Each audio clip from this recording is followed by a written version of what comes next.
What do you think was the main cause of the American invasion in Vietnam, apart from their baseless reasons of demilitarizing the area? Was it the capturing a resourceful area or some geopolitical reasons as China wasn't a threat for them in that period of time?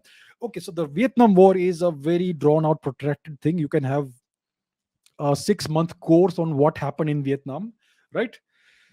Uh, so I'm gonna have to answer this in 5 minutes. So I'm gonna make it short. So before the Second World War, when did the Second World War begin? 1939, I believe, and it went on until 1945. So before the Second World War, Vietnam was a colony of France. Where is Vietnam? You know where India is? Yes.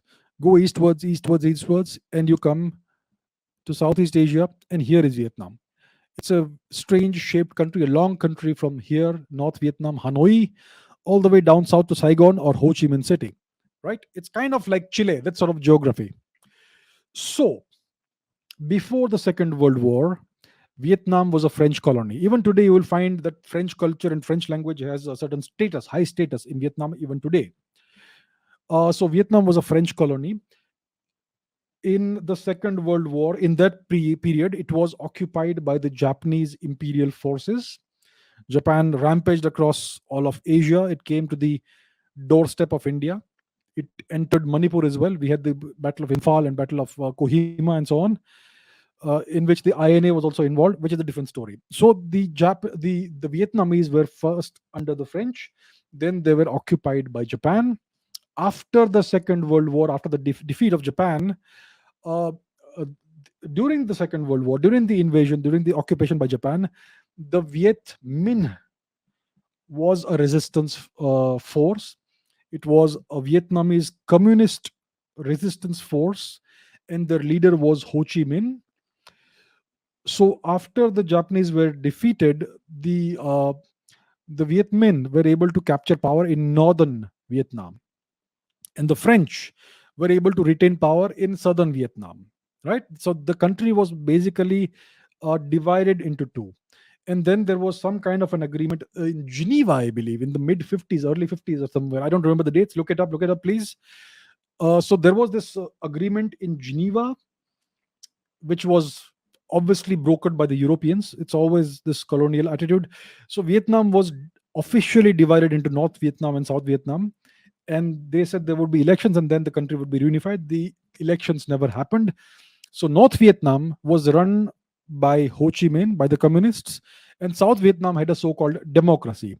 In South Vietnam, there was this leader, this ruler. I forget his name, but he was unpopular, deeply unpopular. He was very much mentally colonized. He oppressed the Buddhists, who the Buddhism and Hinduism were historically the main religions in Vietnam. Now it's mostly Buddhism. So this guy, who I forget his name, but he was oppressing the Buddhists. He was promoting Christianity. There was this very sad, unfamous, tragic incident of a Buddhist monk who set himself on fire. It was captured by on camera. The very iconic images. So he did that, the self-immolation, in protest against the persecution of the native religion and culture of Vietnam and the imposition of Christianity. So the guy who was ruling South Vietnam was very deeply unpopular. Then there was a coup. He was expelled, and somebody else was put in place. The government remained unpopular, and the North Vietnamese wanted to reunify the country, and their leader was Ho Chi Minh. And then, so there was this state of civil war, which kind of began, and the Americans were very wary of this. So the Americans had seen what happened in Europe. The USSR became a major power, and then many of these Eastern European countries became communist countries. So they saw that communism was liable to spread like this. They called it the domino effect. You also had the same thing in Korea. Korea also was divided into two, North Korea and South Korea. And North Korea was under Chinese influence and it was a communist regime. It was a dictatorial regime. So the same situation was there in Korea as well. So the Americans got involved. They sent their so-called political advisors or military advisors, or whatever it was called, thousands of them, maybe more than 10,000 of them. And then they decided to get involved militarily to defeat the communists. right?